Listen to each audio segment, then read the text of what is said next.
Bonjour, ici Gérald Couvent du blog Débuter en Swing Trading.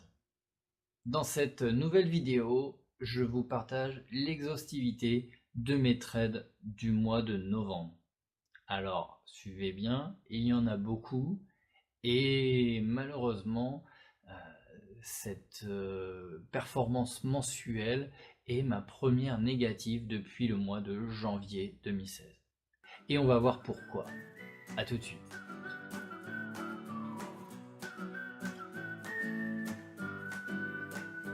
Donc c'est parti pour l'analyse exhaustive des trades du mois de novembre.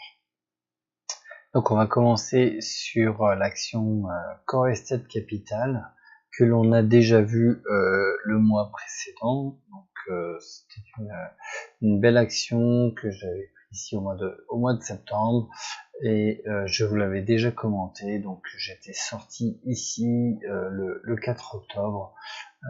Elle était passée sous mon R. J'avais gardé la main dessus quand même en prenant un risque que j'ai voulu sécuriser ici. J'aurais mieux fait de sortir 100% de mon capital et pas 50% au final. Donc je suis sorti le 2 novembre sur la deuxième partie de mon capital. Donc Core Estate, c'était une belle action avec un beau momentum. Voilà. Donc normalement j'aurais dû sortir un petit peu plus tôt. Ça fait partie des performances négatives du mois de novembre. Alors, action suivante. For Farmers. For Farmers, on a aussi quelque chose à apprendre de l'erreur que j'ai faite.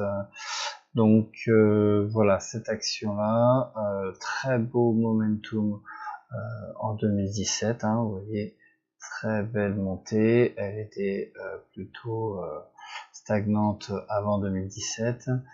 Très belle remontée. Ici, donc je l'avais pris en LDM, il y avait une grande tasse avec une anse. Et donc j'étais rentré le 2 octobre ici sur le breakout.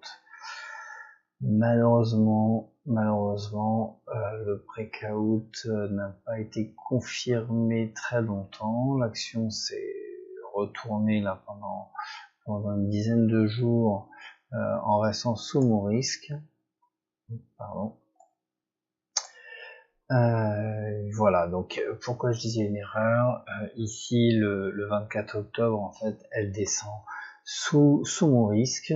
Donc quand je suis arrivé le soir chez moi, je l'ai vu là à moins 1,5 R, on va dire, quelque chose comme ça.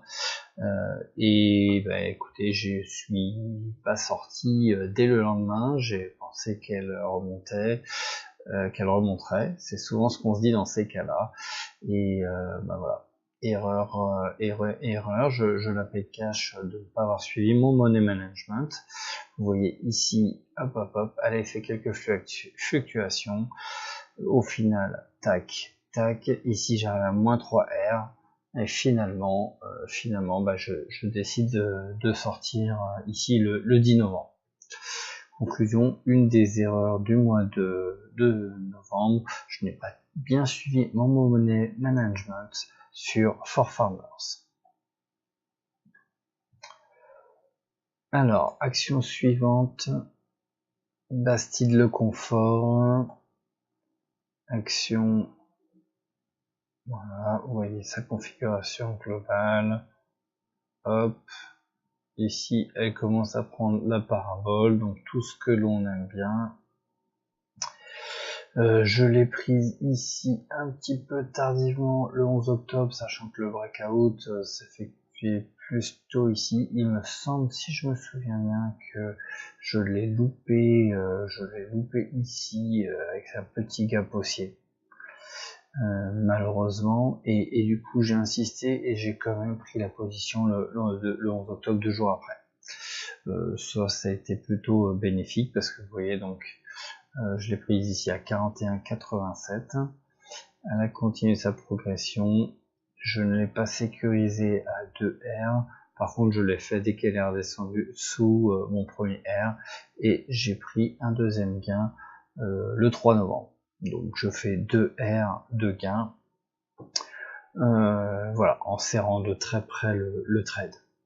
Peut-être parce que j'étais rentré un peu tardivement, j'ai voulu serrer le trade de près. Enfin, peut-être, c'est même sûr. Bon, après, quand on fait son suivi, vous voyez que j'ai pas de boule de cristal parce que l'action a continué à stagner là. Et ben, début décembre, elle a constitué un nouveau breakout. Et là, elle est bien montée. Malheureusement, on ne peut pas le savoir à l'avance. Ce n'est pas grave, j'ai réalisé j'ai suivi mon money management. Et j'ai réalisé 2 R de gain. Ce que vous avez compris, je n'avais pas fait sur l'action précédente sur 4Farmers. Donc c'est aussi un peu les évolutions que vous aurez dans votre portefeuille en fonction de comment vous êtes rigoureux. Soit vous êtes tout le temps très rigoureux, ou alors vous voyez, vous laissez un peu de lest et puis l'action suivante, vous réajustez. Donc quatrième action, Ferrari NV, où est-ce que l'on est ici? Encore une belle action, alors qui n'était pas très parabolique, qui montait plutôt en ligne droite. Je l'ai prise ici le 28 août. Je l'ai prise en RDM, vous voyez ici, tac, c'était du RDM. Breakout que je n'ai pas su saisir. Par contre, 3 jours après, voilà, fin août, il avait dû avoir une retrace. Voilà, le 28 août, j'ai décidé de reprendre en pullback parce qu'elle était redescendue sur mon niveau de 95,5 où je voulais rentrer là le 22. Qu'est-ce qui s'est passé par la suite? Elle a commencé à monter, gros gap baissier avec une grosse chute qui est passée sous mon R. Là encore une fois, j'avais pas mis de stop physique, mais un stop simplement mental. Je l'explique dans une autre vidéo sur la différence entre un stop physique et un stop mental. Et j'ai bien fait, vous voyez que là, l'action vient cogner plusieurs fois sur sa moyenne mobile à 50. Tac, et elle va reprendre une belle hausse. Je décide à ce moment-là, ici, le 3 novembre, de prendre un premier 50% de gain à 1,6 R à peu près. Ça c'était plutôt bien joué parce que l'action a décidé de se retourner à ce moment-là. Au final, je sors les 50% restants de ma position à moins 0,8 R.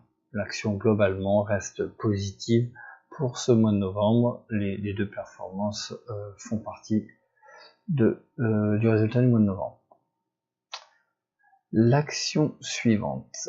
Alors voici également une action très intéressante en termes de retour d'expérience. Donc je l'ai prise en leader de marché. Donc vous voyez qu'elle avait beau momentum. Ici, elle commence à partir à la hausse. J'y vois une consolidation avec une anse et une tasse ici. Je prends l'action la veille du breakout. J'estime que c'était plutôt bien joué, mais je reste sur mon trade tel qu'il était prévu, c'est-à-dire une entrée à 28 € et une sortie à 26,8.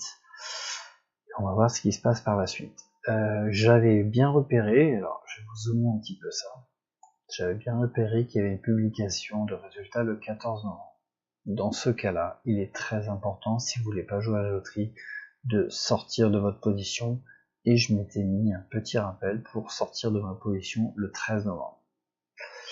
C'est avéré que la publication, en fait le marché a anticipé la négativité de la publication, Donc j'ai décidé de ne pas sortir le 13, et il s'avère que le 14 et le 15, ben, ça se passe plutôt correctement. Donc je décide de rester en position un peu plus.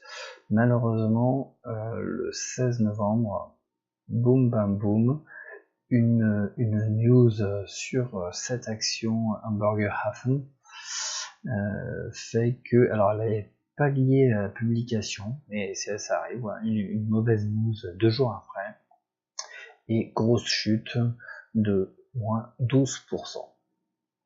Résultat, je prends ma perte dès le lendemain et je sors avec un un moins 3,2 R. Je me l'étais noté ici sur une mauvaise news le 16 novembre, 2 jours après publication. Donc, et ben là, il faut que l'on apprenne de ces erreurs. J'aurais dû sortir la veille de la publication comme c'était prévu, et même si la publication,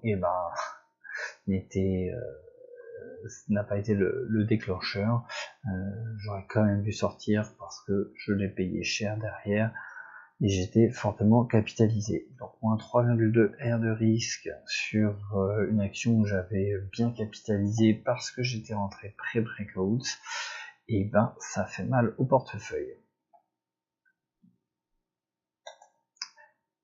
Action suivante, OMV-AG. Donc là, OMV, j'étais rentré, vous voyez qu'elle avait bien dessiné un bon pivot ici. J'étais rentré là en y voyant un breakout sur ce pivot là. Finalement, elle a retracé, mais le 13 octobre, belle séance de hausse, breakout confirmé ce jour-là avec des volumes. Donc après, j'entame un suivi de tendance. Je prends du coup mes 50% de bénéfices le 16 novembre et je ferai de même le 19 décembre pour reprendre les 50% restants. Ça sera pour la prochaine vidéo.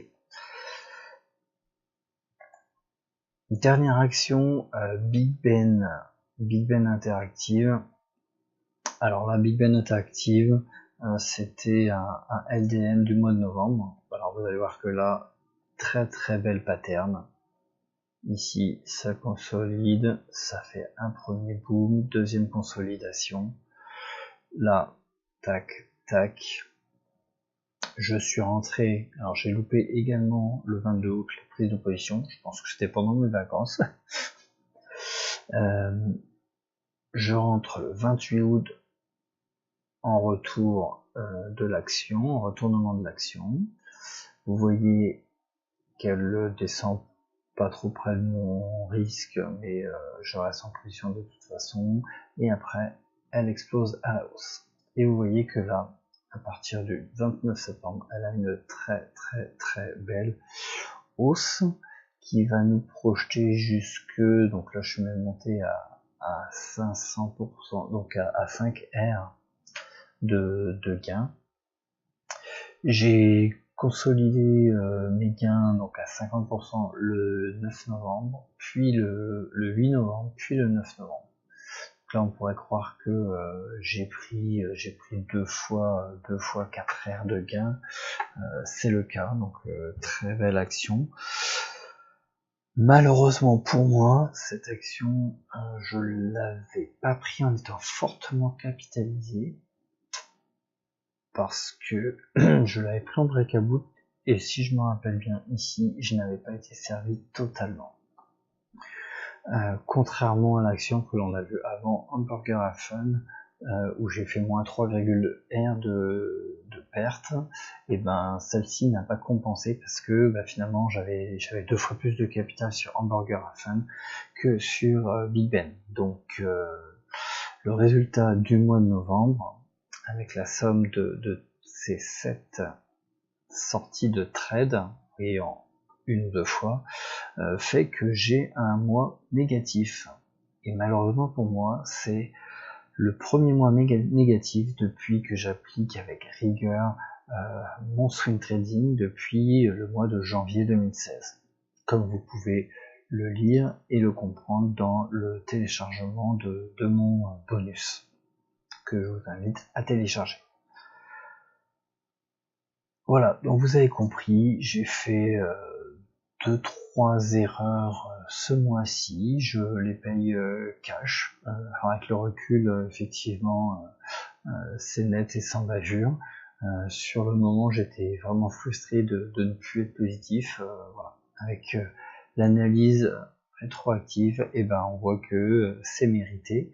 Et j'ai une petite piqûre de rappel pour être plus rigoureux lors de mes prochains trades. Voilà, nous avons décortiqué tous les trades du mois de novembre et vous avez vu que c'est pas terrible. Sur les prochaines vidéos mensuelles, je voudrais savoir, laissez-moi un commentaire ci-dessous, si vous voulez que je sois plus explicite sur la prise de position, sur le suivi de tendance, ou toute autre question que vous voudriez que j'affine sur les vidéos mensuelles que je vous explique de manière exhaustive. J'espère que vous appréciez toujours autant ces vidéos et libre à vous de me dire si vous voulez que je sois plus ou moins dans quelle direction. Vivez un peu le swing trading en fait. Voilà. Merci de partager cette vidéo, de me laisser un petit like et laissez-moi un commentaire pour les évolutions que vous souhaitez. Je vous dis bonne semaine sur les marchés boursiers et à bientôt. Bye bye.